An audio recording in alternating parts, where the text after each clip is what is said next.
Fred here, welcome back to the Gear Obsession channel.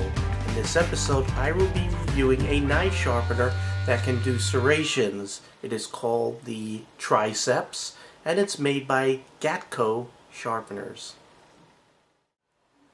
Before we get started, you all know how much I love this guy. This is a Smith's little pocket sharpener, which can do serrations.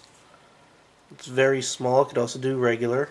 And I wanted to see how the competition held up, so that's one of the reasons why I picked this up. By the way, this not only does serrations, it can also do regular blades too. So you know, if you have half and half, it can do, you know, the straight part of the blade and the serrations. And I'll show you that in a minute after we get this open.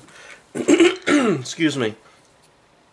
I have this cheap Winchester knife here that was made by slave labor in China. And we'll go ahead and open this up. And this is going to be the demo knife to demonstrate and see how well it sharpens.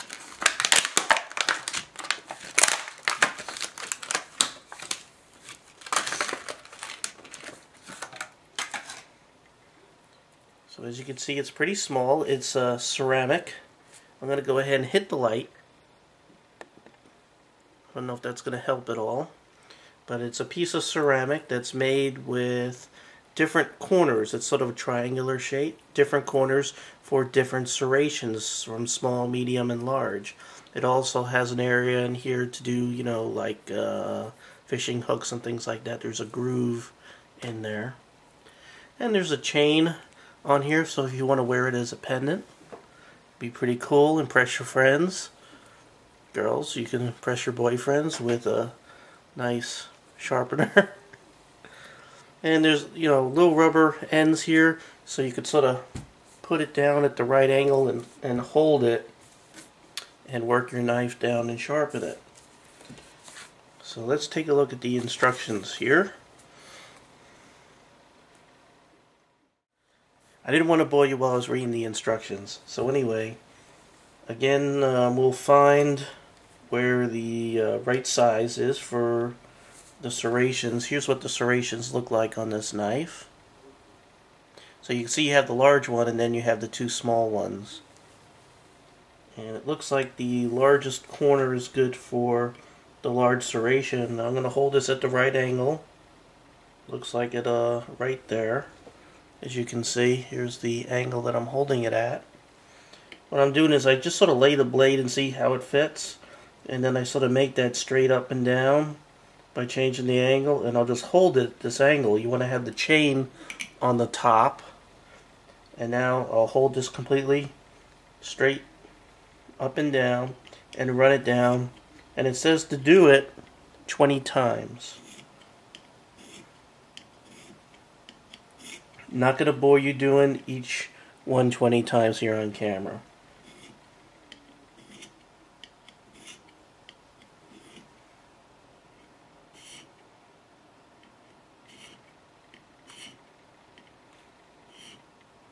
So there we go. This was already sharp, so it's no big deal.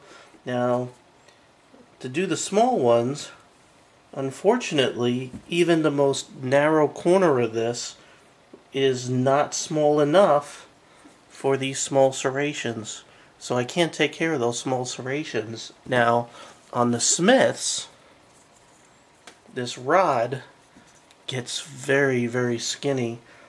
And even that one, these particular serrations are so small, I can sort of work it with the tip. Just a teeny bit. As you can see. But as far as this goes, I can't take care of those small serrations. Now I could do the regular part of this blade. Again, you want to have the chain up, and I'm going to rest this down to get the angle about right, and then just sort of go down.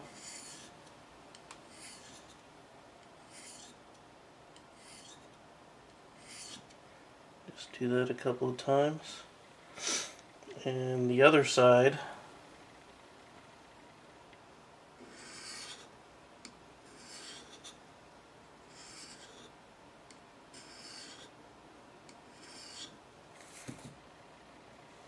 and it seems like it's pretty sharp. Now this thing barely cut paper. It took me like 3 times to get this cut before, and it still needs some work. Still needs some work. Let's see if I can take care of this on camera.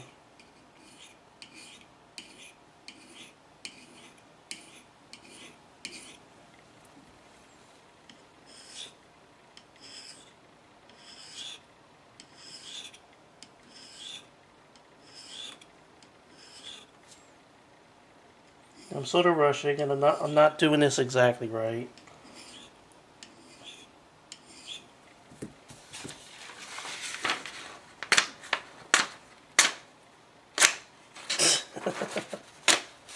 Terrible. So I'm gonna go to my Smith's guy here. Dress it up.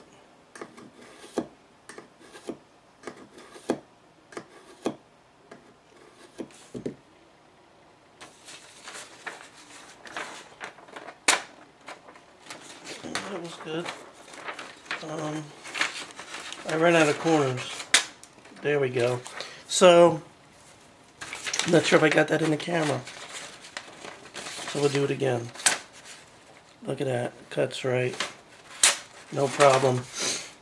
So, I don't know. It could be just me. I'm better with this kind, the Smith sharpener. When I reviewed this, several people came back and said that this did not work good for them. Now, this doesn't work good on every knife. I notice on larger knives, maybe the angles are not right for certain knives that might have a different angled edge on them, something like that. So, I'm sticking with the Smiths over this TRI-SEPS guy. But, you know, I saw it in the store, and I thought it'd be good to review. And some other folks might have better luck with this. Now I do notice that one of these edges on this side, it seems to concave in a little bit. I don't know. Not crazy about it. So I'll give this a 4 out of 10. It can probably make a better pendant as far as I'm concerned. Now some of you might have much better luck with this. I'm just not skilled enough to use this properly. So this has been my review of the TRI-SEPS sharpener made by Gatco Sharpeners. I again give it a 4 out of 10. I'm not skilled enough to use this very well. Again, some of you might be able to figure it out better than I can, but I can, you know, for real quick touch up, the Smith's little pocket sharpener works better for me than this little guy. And I thought it'd be another solution for serrations, but it's not good if you have really tiny serrations, but it's good for medium and large serrations. But again, your rod types will take care of the serrations for you. And in a future episode, just to give you a what's coming up, I have this buck knife sharpener, and it is designed where you could do serrations and regular, and maybe this diamond tapered serration sharpener, which is 600 grit, can do better. We'll see in an upcoming episode of the Gear Obsession channel. Thank you, friends, subscribers, and viewers. I want you to know that you are all appreciated, for real. I'm not just saying it.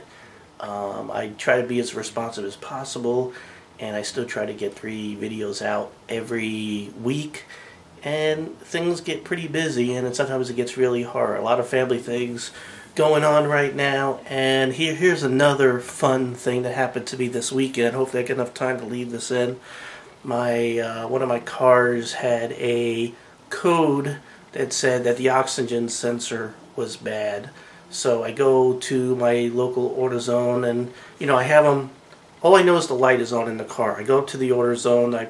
They plug in the little thing because they do readings for you, and it gives me a P0141, I think, or something like that, which is a oxygen sensor heater, heater circuit, and it was bad. So they look on their diagram. They say this is the one you need. I spent $130 on it, and I put it in, and the stupid engine check engine light's still on. I take contact off the battery, put it back on. Hopefully it'll reset the computer and make the code go away. It doesn't, so I go back to AutoZone, have them reread it. It still says the same code. Well, I went ahead and bought my own little code reader. I put it on there. I try to hit the erase button because they won't do that for you, and the code still comes back. So I do some research on the interweb, find out that the diagram that they had in AutoZone was wrong for my car, and in fact it was the downstream sensor, not the upstream sensor. So I spent another $130 on another sensor and replaced that one, and then the code, I cleared the codes and the code didn't come back. It all was good. So it cost me in the end like over $300 to make a stupid light go out on my dashboard, and 2 trips underneath my car.